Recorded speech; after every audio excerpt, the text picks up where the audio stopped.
السلام علیکم ورحمۃ الله وبرکاته. یو ملحد دا یو کلیپ چا راولېږلو، داسې خو ډېر دي ملحدین، خو د هغه یو کلیپ چا راولېږلو د ځان نه یو فرضي داستان جوړ کړی دی او په اسلام باندې اعتراضات کوي په مختلفو شکلونو کې دوی. چې یاره یو مولوي صاحب ته مې ویل چې یاره مولوي صاحب دا زړه مې داسې خفه دی او داسې جنت ته به لاړ شو، هلته به مزې او داسې چای به وڅښو او داسې به وکړو او دا به وکړو، خوراکونه به یو ښه مزې به یو، دلته مې دا زړه داسې خفه دی. په دې انداز کې هغه ملحد لګیا دی. مولوي صاحب ته مې ویل دا زړه مې داسې تنګ تنګ کېږي او داسې خفګان هم را باندې راځي او داسې زړه مې درزا کوي او داسې پریشان یم. مې ویل مولوي صاحب مې جنت ته مې زړه کېږي، مې ویل داسې څه طریقه راوښیه چې جنت ته لاړ شم او د شاتو او د شیدو او مڼې او بلا ډېرې ښځې او بس دا ښځونه میزونه به یې پکې. نو مې ویل مولوي صاحب مې داسې څه طریقه شته دي سړی چې لږ د ټایم نه مخکې لاړ شي.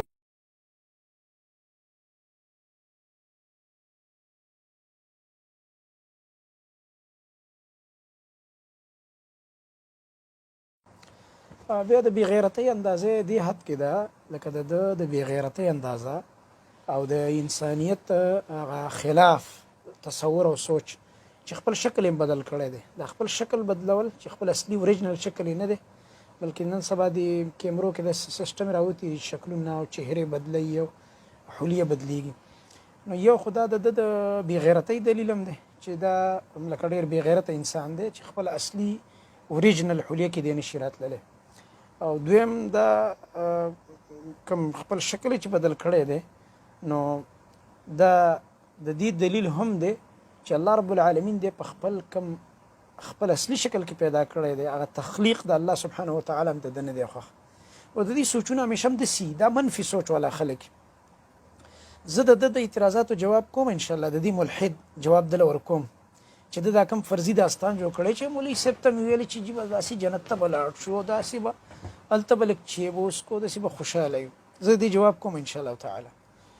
خو دې نه مخکې تاسو ته یو خبره کوم چې په ټوله دنیا کې وګرځئ، تجربه وکئ، د ملحدینو او د دې دهریانو نه کمزوري استدلال والا خلک به پیدا نه کوي. دوی چې د جنت په باره کې خلکو ته شکونه ورچوي، ستاسو څه خیال دی دوی څه مطلب دی؟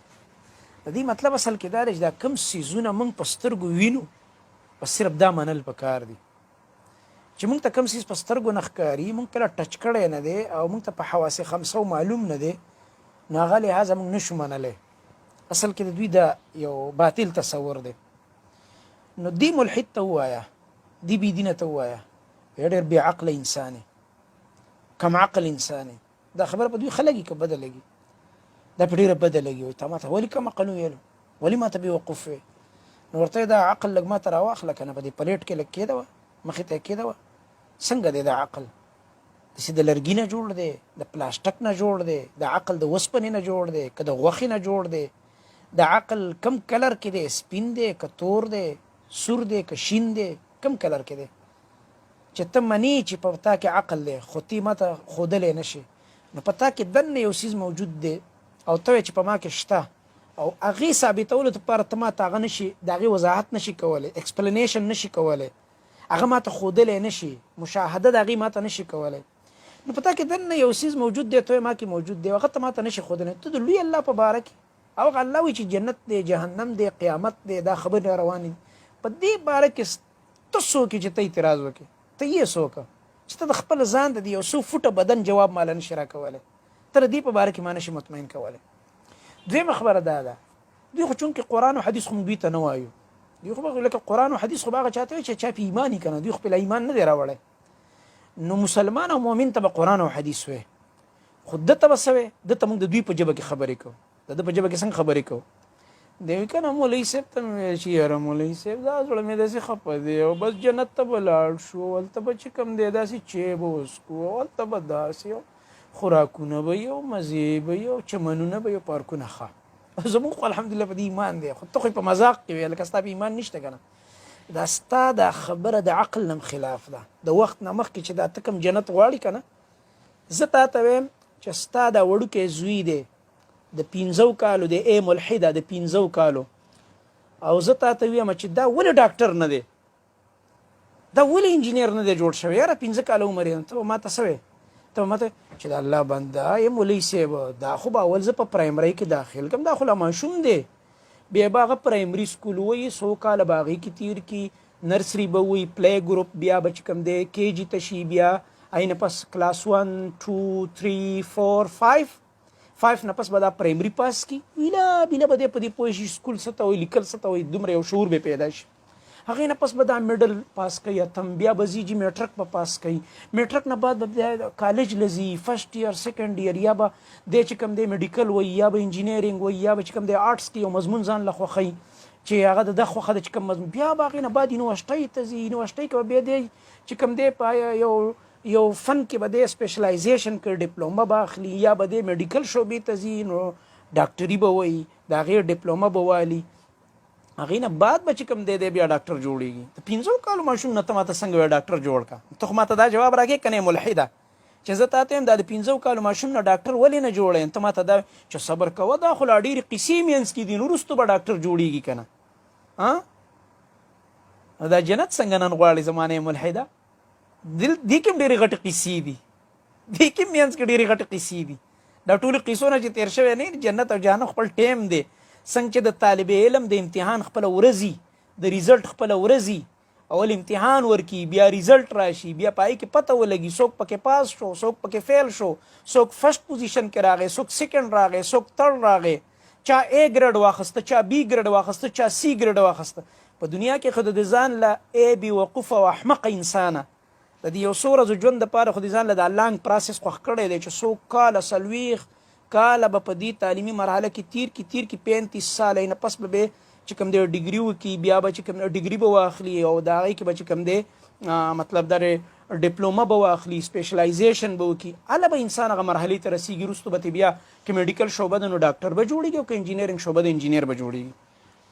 نو په دنیا کې خو دا منې چې اول به ماشومي او پرایمري به وایي، او بیا به میډل وایي، او بیا به میټرک، او بیا به هغې نه بعد کالج دوري، او کالج لایف نه بعد به بیا یونیورسټي، او بیا به هغې نه بعد ډپلومه، او بیا به یې نه بعد انټرویو ورکوي، او بیا به هغې نه بعد سلیکشن د ده کېږي چې آیا دی مونږه په دله یو جاب او سروس ورکو که نه، دی د دې لایق دی که نه. نو نه پس بیا مونږ ګورو 40 کاله بعد 15 کاله بعد مونږ دی ګورو چې په هسپتال کې ډاکټري، هغې نه بعد بیا مونږ ګورو چې دی په یو محکمه کې انجینیري ډپلومه ورته میلاوه شي. د الله سبحانه وتعالی دا یو قانون دی چې دا دنیا ده، دلته ستا پیپر هم روانې دي او زما پیپر هم روانې دي.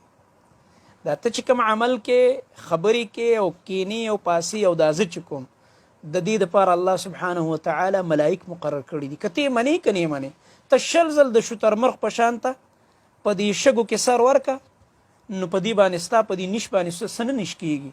شته دی، قیامت هم شته او دا ورځ را روانه ده. د دې مثال درکم. دا مثالونه ځکه ورکوم چې چونکې ما تاسو ته مخکې ویلی چې ملحدین خو قرآن و حدیث نه مني که نه، زما په قرآن و حدیث ایمان دی الحمدلله. نو دوی له به داسې عقلي مثالونه ورکوي.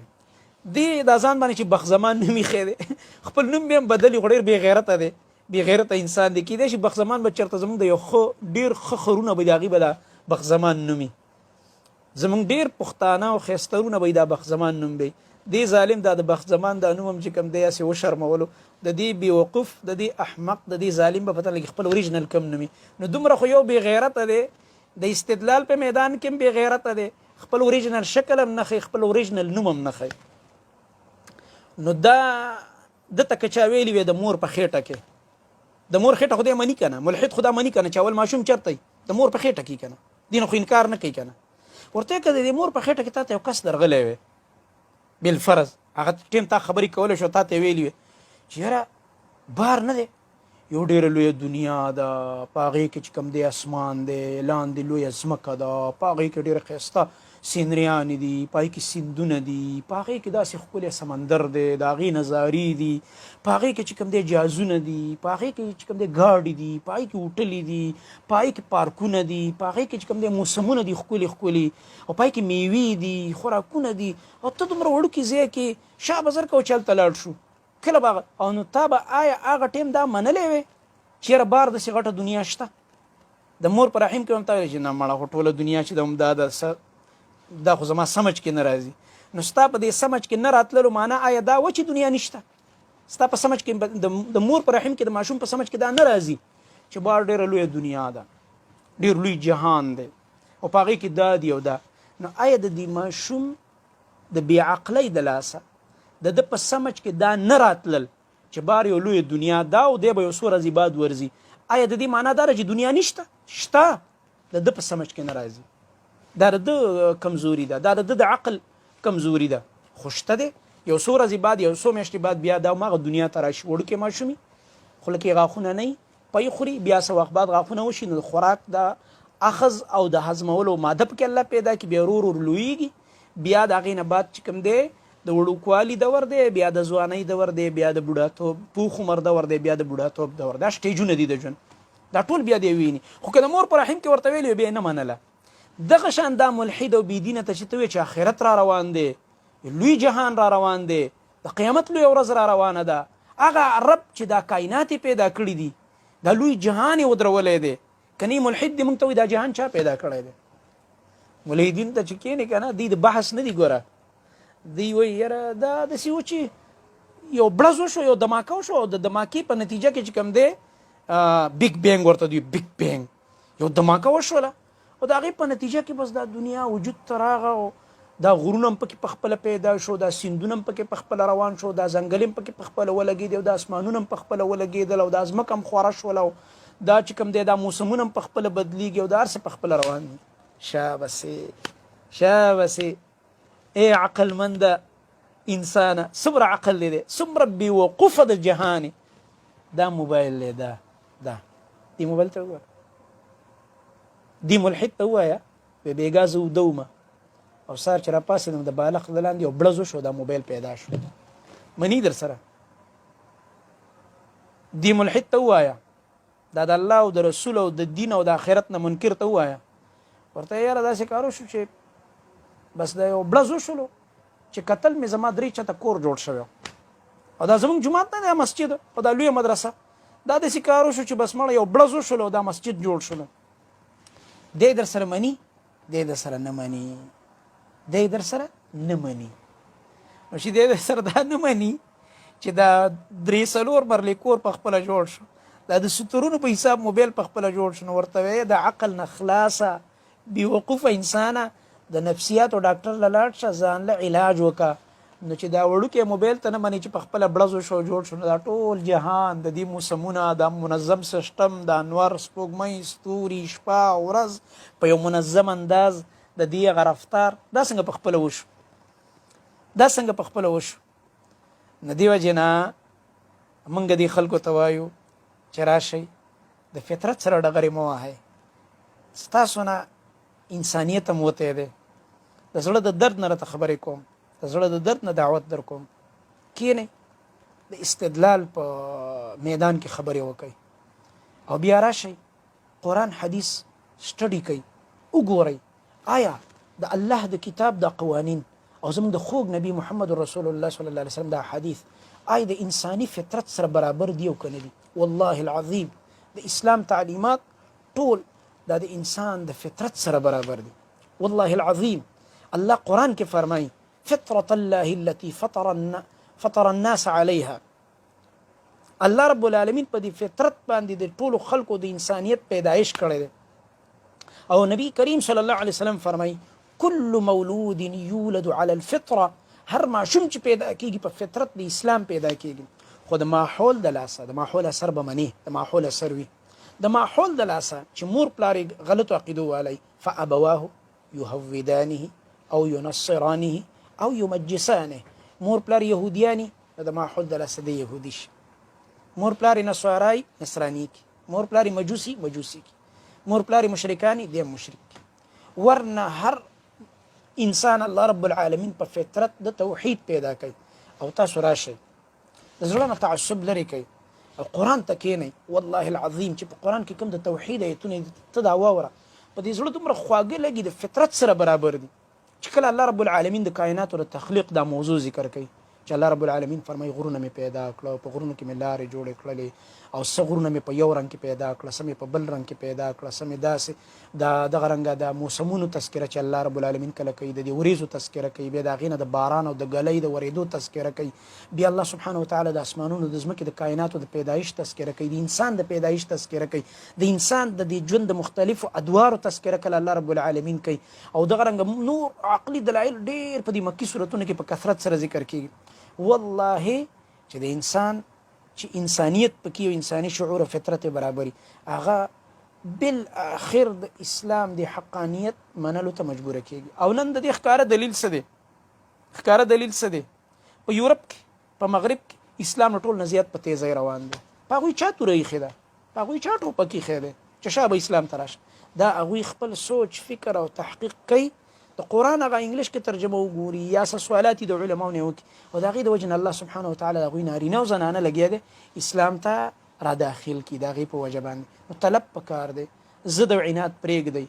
موږ اوس هم تاسو ته چې کوم دی بدنیته نه یو، تاسو ته موږ بدنیته نه یو چې ګینې موږ تاسو ته غلط الفاظ استعمال کوو، نه زموږ دا طریقه ده او چې موږ کنځلې وکړو تاسو ته، کنځلې درته نه کوو، بلکې موږ تاسو ته دعوت فکر درکوو، موږ در باندې خفه کیږو چې پرېږدئ دا خبرې، راشئ د قرآن کریم ترجمه ووایئ، د رسول الله صلی الله علیه وسلم حدیث ووایئ، دا وګورئ، دا سټډي کوئ، بیا به راته په خپله پته ولګي چې حق څه دی او باطل. ما ته یو کلیپ بل هم راغلی دی، زه به د هغې تذکره انشاءالله تعالی په بل مجلس کې بیا کوم انشاءالله. که داسې کوم کلیپونه چا سره وي چې هغه د دې ملحدینو وي، نو انشاءالله موږ داسې د هم د دوی په انداز کې په عقلي استدلال سره انشاءالله تعالی دوی ته د اطمینان ورکولو دپاره تیار یو، او موږ د دوی خیرخواهي په زړه کې ساتو چې د الله سبحانه وتعالی په دین پوه شي، زموږ ورونه به شي په اسلام او په کلمه کې، زموږ ورونه به او موږ لکه مطلب دا دی چې دا غواړو چې الله سبحانه وتعالی دوی د دین ته راولي او د اور د جهنم نه الله رب العالمین بچ کړي او هغه آخري خاتمه خرابه نه شي. او ان شاء الله تعالی دینه بعد یو بل د دوی یو دغه دی کلیپ یې کړی دی، ما ته چا راولېږلو، د دغه په باره کې کړی دی، د چارلس ډاروین چې کومه نظریه ده د ارتقا په باره کې، ایولوشن چې ورته وایي، او په هغې کې څه یو بله دونه یې ایشتلې ده او داسې که نه لکه خپل کوم خراب شکل چې د جوړ کړی په هغې کې په ګپ ګپ کې دی لګې دی په اسلام حملې کې. آخري خبره درته دا کوم چې داسې کلیپونه د دې خلکو مه شیر کوئ، کیدای شي داسې کمزوري خلک یا داسې معمولي غوندې الله مکه الله مکه شیطان وسوسه ور واچوي او ستاسو د دې کلیپونو د شیر کولو د لاسه، ځکه بعضې ملګري خو په دې نیت شیر کوي چې یاره مونږ خلکو ته وښایو چې ګوره دا ګډې وډې وایي، هغه ګډې وډې وایي، خو هر څوک به ستا په شانته نه ای وروره چې ده په دې ګډ وډو به پوه شي. ډېر کمزوري خلک شته دی نارینه او زنانو کې، نو لهذا اګنور کوئ، اګنور کوئ، بالکل دا مه شیر کوئ. البته یو عالم له لیږلی شي چې یاره دا کلیپ جي تاسو واورئ او د دې جواب وکړئ، نو دا بهتره خبره ده. السلام علیکم ورحمة الله وبرکاته.